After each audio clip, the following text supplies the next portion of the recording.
Good morning to all. आज हम पाठ 6 भक्ति के पद पढ़ने जा रहे हैं।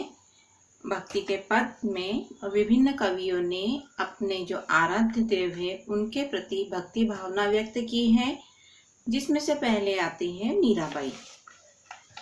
मीराबाई का जन्म सन 1498 के लगभग राजस्थान में मेवाड़ के पास कुड़की नामक ग्राम में हुआ था।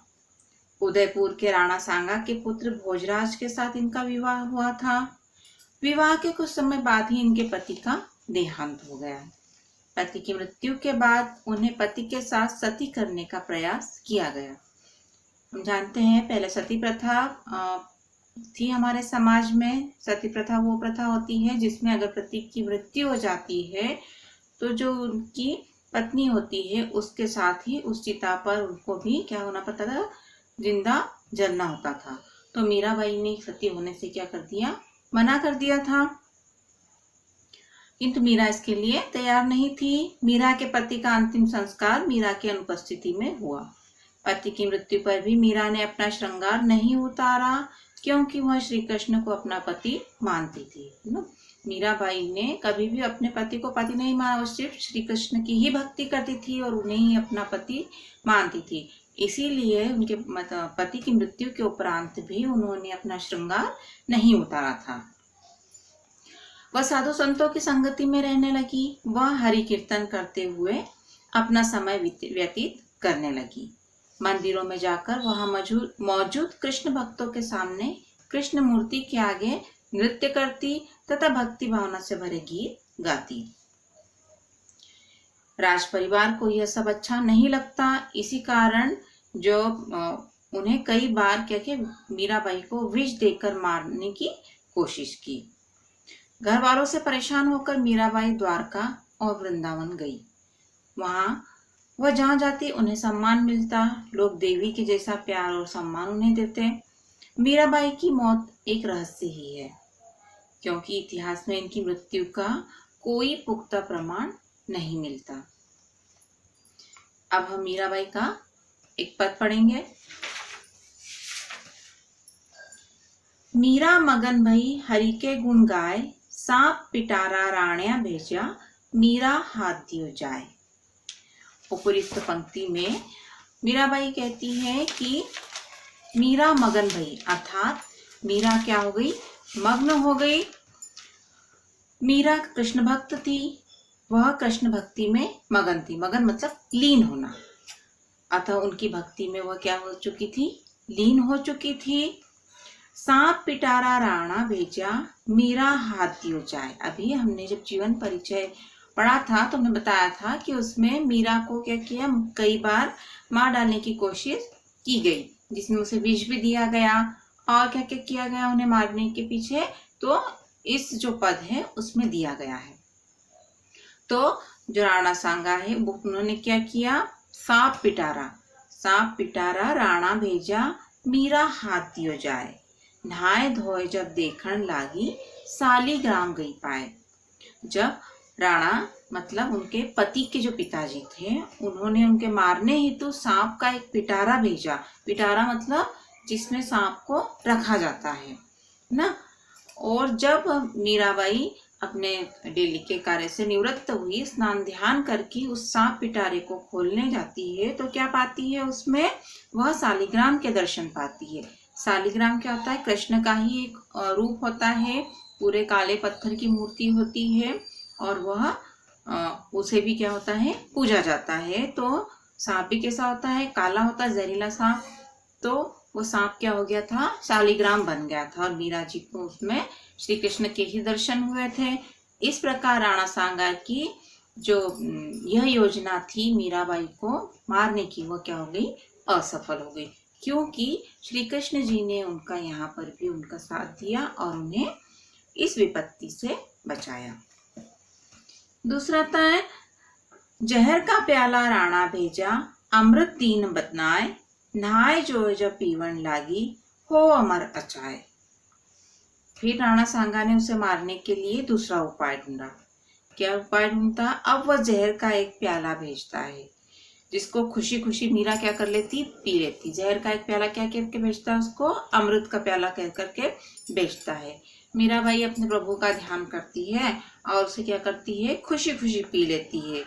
और उसको पाकर पी कर क्या होता है, उसको अमृतत्व की प्राप्ति हो जाती है। वो जो जहर रहता है वो भी श्री कृष्ण जी क्या कर देते हैं, अमृत बना लेते हैं। इस प्रकार उसको अमृतत्व की प्राप्ति हो जाती है। फिर राणा सांगा एक चाल चलते हैं। सूल सेज राणा ने भेजी, दीजो मीरा सुलाए, सांझ भई मीरा सोवण लागी, मानो फूल बिछाए। सूल सेज, सेज मतलब बिछाना, शूल मतलब, शूल का अर्थ होता है कांटे। तो जो बिस्तर था बिछाने का था वो क्या राणा सांगा ने मीराबाई को सोने के लिए भेजा, और वो कैसा था, शूल से भरा हुआ था, उसमें कांटे लगे हुए थे। तो जब शाम हुई और मीरा जी सोने के लिए गई तो वह क्या हो गया, शूल भरा जो बिस्तर था वो क्या हो गया, फूलों से भर गया। वहां भी श्री कृष्ण ने मीराबाई पर अपनी कृपा दृष्टि बनाए रखी। मीरा के प्रभु सदा सहाई, राखे विघ्न हटाए, भाव भजन में मस्त डोलती, गिरधर पे बलि जाए। मीराबाई के जो प्रभु है श्री कृष्ण है वो क्या है, सदा हमेशा क्या करते हैं, सहाय मतलब उनकी सहायता करते हैं। उनके जितने भी उनके जीवन में विघ्न आते हैं, कठिनाइयां होती है, उनको क्या करते हैं, हटाते हैं।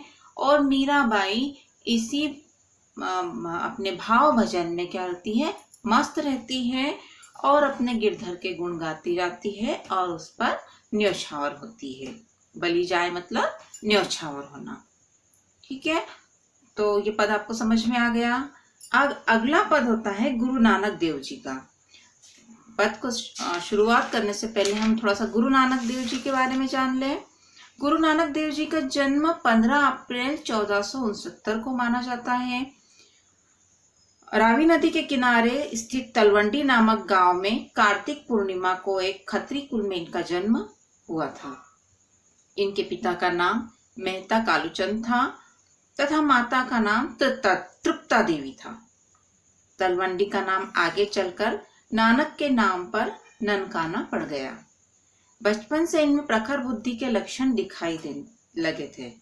7-8 साल की उम्र में स्कूल छूट गया क्योंकि भगवत प्राप्ति के संबंध में इनके प्रश्नों के आगे अध्यापक ने हार मान ली। इन्होंने ईश्वर प्राप्ति के लिए, भगवत प्राप्ति के लिए अध्यापक से इतने प्रश्न किए कि अध्यापक उन प्रश्नों का जवाब नहीं दे सका और इनको क्या करना पड़ा, अपनी पढ़ाई छोड़नी पड़ी। अध्यापक इन्हें ससम्मान घर छोड़ने आ गए। तत्पश्चात सारा समय वे सत्संग में व्यतीत करने लगे। ठीक, ये जो सिखों के प्रथम गुरु भी माने जाते हैं, जो गुरु नानक देव जी है, सिखों के प्रथम गुरु माने जाते हैं। इन्होंने सज्जनता, विनयशीलता तथा ईश्वर भक्ति को जीवन में सर्वोच्च स्थान दिया। अब हम इनका पद पढ़ेंगे। काहे रे बन खोजत जाई, सर्व निवासी सदा अलेपा, तो ही संग समाई। अर्थात हे मानव, तुझे प्रभु की खोज के लिए जंगलों में भटकने की क्या आवश्यकता। बन खोजत जाई, बन मतलब जंगल, खोजत मतलब खोजना। तो तुझे ईश्वर प्राप्ति के लिए जंगल जंगल भटकने से क्या मिलता है, सर्वनिवासी सदा अलेपा, तो ही संग समाई। ईश्वर तो सभी में निवास करता है और सभी में निवास करते हुए भी वह कैसा है, सर्व अलेप। अलेपा मतलब निर्लिप्त, किसी में भी शामिल नहीं होना। वह तो हमेशा तेरे साथ, तेरे मन में विद्यमान है ना। निर्लिप्त का किसी विशेष व्यक्ति या वस्तु के साथ लिप्त न होना का अर्थ होता है निर्लिप्त या अलेपा। ठीक है, तो इस ईश्वर को तुझे वन में खोजने की कोई आवश्यकता नहीं है। वह हमेशा से ही सबके साथ में है, वह तुम्हारे मन में निवास करता है।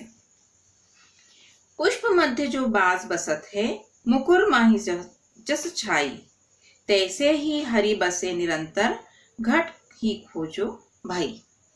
जिस तरह फूलों में सुगंधी एवं दर्पण में हमारी परछाई छिपी है, उसी प्रकार वह परमात्मा भी तुम्हारे संग, तुम्हारे ही अंतर में छिपा हुआ है। क्या कहते हैं गुरु कि जिस तरह फूलों में सुगंध होती, जिस प्रकार फूलों में सुगंध होती, दिखाई नहीं देती लेकिन उसके अंदर होती है, उन्हें हम सूंघ सकते हैं। और दर्पण में हमारी परछाई है ना, हम उसे छू नहीं सकते लेकिन दर्पण में भी हमारी परछाई दिखाई देती है। उसी प्रकार वह परमात्मा भी क्या है, हमारे अंदर ही है, हमारे अंतर में छिपा हुआ है। हमें उसे अपने हृदय में ही खोजना है, उसे अन्यत्र या इधर उधर खोजने की आवश्यकता नहीं है। बाहर भीतर एके जानो, यह गुरु ज्ञान बताई, जन नानक बिन आपा चिन्हे, मिटे न भ्रम की काई। आगे गुरु उपदेश देते हुए कहते हैं कि अपने शरीर के अंदर और अपने शरीर से बाहर हर जगह एक परमात्मा बसता है ना। जो शरीर के अंदर है और शरीर के बाहर क्या होता है, हर स्थान पर क्या होता है, परमात्मा का निवास होता है। यह कौन बता रहे हैं, गुरु ज्ञान दे रहे हैं। जन नानक बिन आपा चीने, हे दास नानक आत्मा अपना आत्मिक जीवन परखे बिना मन से भटकन का जाला दूर नहीं हो सकता। जो हमारा मन भटकता है ना, जो हमारे मन पे जाला मतलब काई जमी हुई है ना, वो क्या होता है, जब तक हम हमारे अंतर मन में नहीं झांकेंगे तब तक वो जाला क्या होगा, हटेगा नहीं, और तब तक हमें ईश्वर की प्राप्ति नहीं हो सकती। तब तक हम ईश्वर के लिए क्या करेंगे, भटकते ही रहेंगे। जब हम अपने अंतर मन में झांकेंगे, अपने अंतर मन का जाला साफ करेंगे, अपने मन पे जो लगी हुई काई है उसे साफ करेंगे, तब जाके हमें क्या होगा, ईश्वर की प्राप्ति होगी। ठीक है, तो यहाँ आपके 2 पद समाप्त होते हैं ना। अगले 2 पद हम अगले वीडियो में देखेंगे। एक डाउट आया था जिसमें फेलोशिप का अर्थ पूछा गया था और थीसिस का अर्थ पूछा था। तो फेलोशिप का अर्थ मैंने जो डाउट क्लियरिंग वीडियो था उसमें बता दिया है, फिर भी एक बार और देख लीजिए। फेलोशिप वो होती है जो उच्च शिक्षा के लिए जो राशि प्राप्त होती है, जो स्कॉलरशिप मिलती है, उसे फेलोशिप कहते हैं, है ना। हमने देखा था डॉक्टर चंद्रा क्या शोध कार्य करना चाहती थी, पीएचडी करना चाहती थी, इसलिए वो लेखिका से फेलोशिप की बात करती। फेलोशिप मतलब स्कॉलरशिप ना, जो उच्च शिक्षा हासिल करते हैं बच्चे, उनको स्कॉलरशिप का प्रावधान होता है, उनको कुछ स्कॉलरशिप दी जाती है, कुछ मदद दी जाती है, तो फेलोशिप वही होती है। और एक था थीसिस। थीसिस जब रिसर्च किया जाता है, शोध कार्य किया जाता है ना। पीएचडी कर रही थी वो, पीएचडी मतलब रिसर्च करना, किसी एक विषय पर क्या करना, रिसर्च होता है, शोध होता है। तो शोध को क्या करते हैं, लिखा जाता है ना, एक बुक बनाई जाती है, लिखा जाता है, तो उस बुक को कहते हैं थीसिस। और वो क्या होती है, संबंधित यूनिवर्सिटी में सबमिट होती है, जमा होती है ना, और उस पर फिर उसके बाद में क्या होता है, डॉक्टरेट मिलती है। तो थीसिस मतलब एक बुक जो शोधार्थी स्वयं लिखता है, जो रिसर्च करता है ना, जो भी उसको टॉपिक दिया जाता है या किसी चीज पे वो रिसर्च करता है, तो उसने क्या क्या किया वो सारी उस बुक में क्या होता है, लिखता है और उसे यूनिवर्सिटी में सबमिट करता है, तो वो थीसिस होता है।